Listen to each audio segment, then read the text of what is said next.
Student, अभी हम discuss करेंगे कि बायोलॉजी का कौन सा टॉपिक पढ़ना बहुत ज़रूरी है, हाई वेटेज टॉपिक बायोलॉजी में कौन कौन सा है। ठीक है, तो वीडियो को लाइक कर दो, नए हो तो चैनल को सब्सक्राइब कर दो। फिजिक्स केमिस्ट्री का वीडियो नहीं देखे हो तो डिस्क्रिप्शन में लिंक है, देख लेना। अगर मैथ के स्टूडेंट हो तो मैथ वाला भी डिस्क्रिप्शन में लिंक है, जाके देख लेना।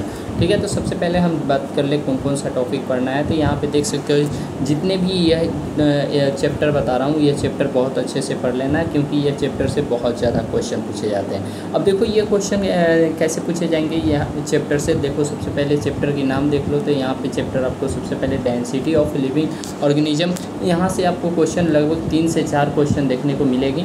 हाँ, क्वेश्चन की संख्या 3 से 4 यानी कि 16 क्वेश्चन नंबर का क्वेश्चन यहाँ से आपको देखने को मिलेगी। दूसरे चैप्टर की बात कर लेते हैं, structural organism in plant and animal. अब plant and animal structural organism जो बात कर रहा है, तो यहाँ पे आपको स्ट्रक्चर बेसिस जितने भी क्वेश्चन बनते हैं वो सारे पढ़ लेना, अच्छे से पढ़ना।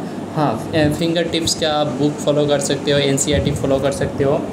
अधिकांश एनसीईआरटी से ही क्वेश्चन रहता है, लेकिन डीप नॉलेज होनी चाहिए। लगभग नीट के अप्रॉक्स की लेवल का यहाँ भी क्वेश्चन आ जाएगी। ठीक है, तो यह 2 से 3 क्वेश्चन यहाँ से इस चैप्टर से पूछे जाएंगे। नेक्स्ट चैप्टर की बात कर ले तो सेल स्ट्रक्चर एंड फंक्शन, इससे 3-4 क्वेश्चन रहेंगे। ठीक है, उसके बाद प्लांट साइकोलॉजी से 4 से 5 क्वेश्चन रहेंगे, यानी कि यह प्लांट साइकोलॉजी बहुत इंपॉर्टेंट चैप्टर हो गया, यह एक मॉड्यूल हो गया, यह अच्छे से पढ़ लेना। ह्यूमन साइकोलॉजी 5 से 7 क्वेश्चन देखने को मिलेगा, जो बहुत ही इंपॉर्टेंट है। रिप्रोडक्शन पढ़ लेना है, रिप्रोडक्शन ह्यूमन एंड प्लांट का पढ़ लेना है, जिसमें से 4 से 6 क्वेश्चन आपको डायरेक्टली देखने को मिलेगी, इधर उधर घुमाया नहीं जाएगा। और यह जितने भी बायोलॉजी का चैप्टर पढ़ रहे हो ना, तो जितने भी डायग्राम बेसिस क्वेश्चन बन रहे हैं, डायग्राम बेसिस क्वेश्चन उसको अच्छे से पढ़ना और की पॉइंट को याद रखना। हाँ, की पॉइंट को पूरा याद रखना, क्योंकि की पॉइंट और डायग्राम बेसिस ही क्वेश्चन पूछते हैं। चलो नेक्स्ट बात कर लेते हैं, जेनेटिक्स इवोल्यूशन पढ़ लेना।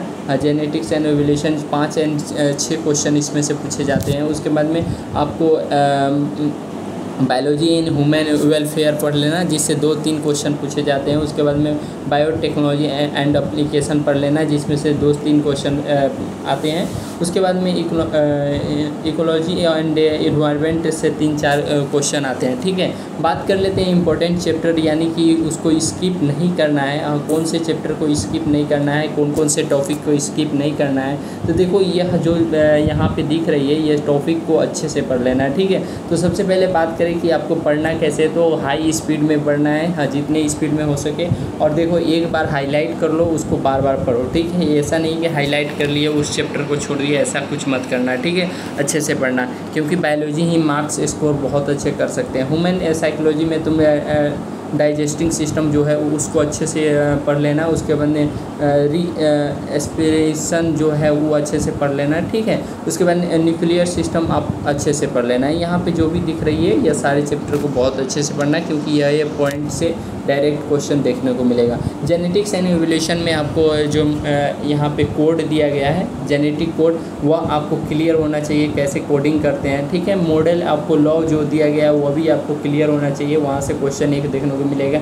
डीएनए रिप्लेकेशन से आपको एक क्वेश्चन देखने को मिलेगा, और इवोल्यूशन थ्योरी से भी एक क्वेश्चन देखने को मिलेगा। ठीक है, उसके बाद में स्ट्रक्चर की बात कर ले, सेल स्ट्रक्चर एंड फंक्शन, तो यह आपको सेल डिवीजन से क्वेश्चन 2 क्वेश्चन रहेगा। हाँ, 2 क्वेश्चन रहेगा। उसके बाद में यह पीडीएफ मैं टेलीग्राम ग्रुप में शेयर करूँगा, जो डिस्क्रिप्शन में टेलीग्राम का लिंक है वो उस पर जाके क्लिक करके ज्वाइन कर लो। और वहाँ पे नोट्स भी मैंने प्रोवाइड करा दिया है, सारे कोई का एमसीक्यूज भी चल रहे हैं, तो वो सब करते रहो, जिससे आसानी से क्रैक होगा। रिप्रोडक्शन की बात करें तो रिप्रोडक्शन चैप्टर में ह्यूमन रिप्रोडक्शन से क्वेश्चन आएगा। ठीक है, तो यह अच्छे से पढ़ लेना। उसके बाद में next sexual reproduction in flowering में, इससे भी क्वेश्चन आपको आएगा। हाँ, फ्लावरिंग प्लांट जितने भी है, सेक्सुअल रिप्रोडक्शन, इसे डायग्राम बेसिस क्वेश्चन आएगा, तो ये चैप्टर बहुत अच्छे से पढ़ना। प्लांट साइकोलॉजी में बात करें तो सबसे पहले ग्रोथ रेगुलेशन जो आता है कि वह आपको पढ़ना है। ठीक है, और एक इसमें आता है, जैसे में कौन किस फूड पे निर्भर है, जैसे में इंसान प्लांट पे निर्भर है, प्लांट किसी और पे निर्भर है, ऐसे करके क्वेश्चन जो बनता है वो वाला पढ़ लेना, क्योंकि वहाँ से क्वेश्चन आता है। ठीक है, बायोटेक्नोलॉजी में आपको डीएनए टेक्नोलॉजी आपको आना चाहिए। हाँ, डीएनए का जैसे में XY किसका होता है, XX किसका होता है, ये सब आपको पता होना चाहिए, ठीक है। उसके बाद में इन्वायरमेंट में बायोडाइवर्सिटी आपको BOD आपको आना चाहिए, हाँ ठीक है, BOD निकालने आना चाहिए, COD आना चाहिए, ठीक है। वीडियो पसंद आया तो सभी लाइक कर दो, अपने दोस्तों में शेयर कर दो। और फिजिक्स, केमिस्ट्री, बायोलॉजी का मैंने वीडियो बना दिया, मैथ का भी बना दिया है। अगर दूसरे कोई सब्जेक्ट का चाहिए तो कमेंट बॉक्स में कमेंट करना। अगर कोई भी डाउट है या कहीं भी आपको दिक्कत आ रही है तो आप कमेंट बॉक्स में कमेंट करो, मैं रिप्लाई दूंगा। Thank you.